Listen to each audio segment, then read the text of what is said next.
All right, now, from the time I was about 13 or 14, we had sold the place in Chattagay. And my father, due to the Depression, he sold it, and it was supposedly going to become a girls' camp.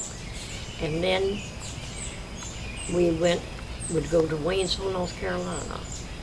And that is where our cousins, Maud, she was Maud Sims originally, and she became Maud Browner, and her husband was a doctor, and he was killed in the First World War. And they lived in Asheville, but in Waynesville they had this hunting lodge, and that's where we would go for the summer and stay at her hunting lodge. She would rent out rooms just to make extra money. She had the two children, BB and Browner, my cousins, and we all played together and had a wonderful time there. And that we mostly rode horseback. You'd ride all day long, or we climbed a mountain, took a lunch and stayed up a mountain. Or we went up and explored where all the old sawmills were, and they were decrepit, broken down sawmills, and we would play around the rickety old wheels and shafts and everything they had, and as well as it would be a big drop down below to a creek that ran the wheels, and it gave them the power, and probably very dangerous, but we loved it. We crawled all over them. And then we also rode on the old cables where they shipped come and bringing the lumber down the mountain. They would have a steel cable that was very rusty by now, but we would swing out over the gorges on those cables. Mother didn't know that. And but we had a good time exploring and being up the mountain. And one time, I recall my older brother, Graham, being the boy, and the older boy, was blamed for many, many things he didn't do. And this was one time he was he was blamed because it wasn't intended.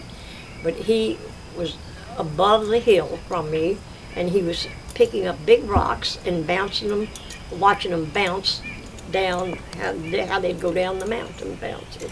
And I was way off to the side.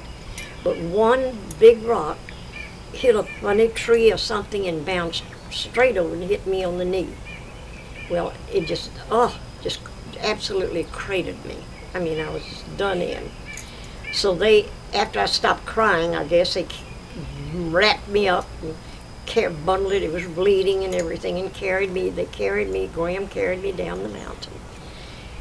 And of course I had to go straight to the doctor, and he said that my knee may be damaged for life, and of course that scared Graham to death. So Graham, in his fear that he had crippled me and that he would all be horribly blamed, and I kept saying he didn't mean to, it was an accident, but he ran away. And he hitchhiked. And you know where he ended up? Canada. He went all the way to Canada. And we heard from him later, and he came home at the end of summer in Memphis, came back in time for school. How old was he? He was about approximately 15, and he hitchhiked all over Canada, and he made his living. He'd just stop in places and work, and then keep going. He had no money. He just managed. He was very innovative, very creative, and he did that. And I think by then they had totally forgiven him. I had healed, and he was forgiven. But it was, I cried. I cried and cried that he had gone, because I felt like it was my fault. But he really didn't do anything intentionally. It was just a total accident. And also, I guess I had my first smoke. First cigarette. They would always send us to the little store down at the corner to buy cigarettes for them when they were the ladies and gentlemen playing bridge. Well, somehow I got a hold of a cigarette. That wasn't very hard to do. And I went out in the cornfield behind, down in the cornfield, stooped down and hid in among the corn shucks and stalks and lit a cigarette and puffed my first big puff. Well, that was my first puff and my last puff. Never could touch them again. I coughed and choked. Couldn't stand it. But I had to do it, had to try it. So then, this is something else I didn't try, because you one whiff of it you wouldn't try. They didn't send us to buy it, but they did. That was during Prohibition. So all the adults had their little highballs and drinks, and what they had, they'd go out to the moonshiner, and we'd ride in a car. Somebody would tell us where there's a moonshiner, and we'd go, and they'd move around because they were police were after them all the time. So they would be in one shack, and another time they'd be in another shack. But you'd go where you knew there was a moonshiner, and you'd buy a quart mason jar of clear white lightning.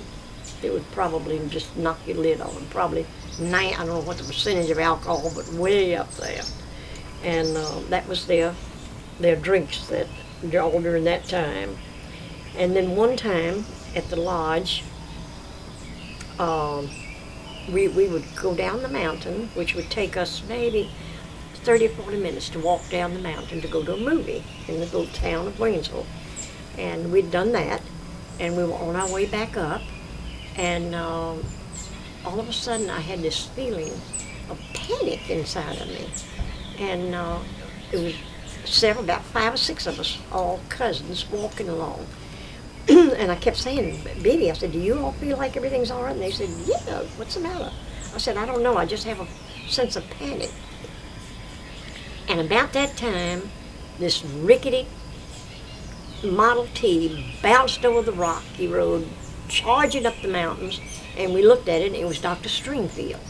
All of us knew Dr. Stringfield, so we knew something had happened. For him to be going along lickety-split up that mountain, bumping around those rocks, it had to be something serious. So anyway, when we arrived up the mountain, we started running. And when we arrived there, we found that a little boy, a little neighbor farmer boy, had drowned in the lake. And that my mother was the only person there, adult, that could swim. And she just did a little side stroke, didn't know how to dive. And when she went underwater, she had to hold her nose and go down. And she was trying to go down and get him and swim and all. It was pitiful. She said she was praying that I would get there so that I could help her dive for him. But unfortunately, everything was too late. Neighbors got there at the same time and found him, and he was drowned. Sweet little boy had gone against the rules, gotten in a boat out in the water, though he couldn't swim, and drowned. And but most of the times up there are wonderful. And then another thing we used to do is square dance. And I was at the age where you could have a crush on a man about 15 years older than you, who handsome and debonair. And this man was a local attorney. And we went to square dance, and the music was exciting, and everybody was standing around, and he asked me to dance. And when he did, we were dancing, and they said, sling your partners. Well, he slung me and went all the way across the floor, hit the corner wall, and he had to dash over and pick me up. That was, all the glamour was gone then. Big failure. So but we had lots of good time, lots of hikes. And you tell me about Maud remarried and then... Oh yeah, Maud, yes. Maud had been a widow for many, many years. And she married a local man up there when Bibi and them were my age, in the teens.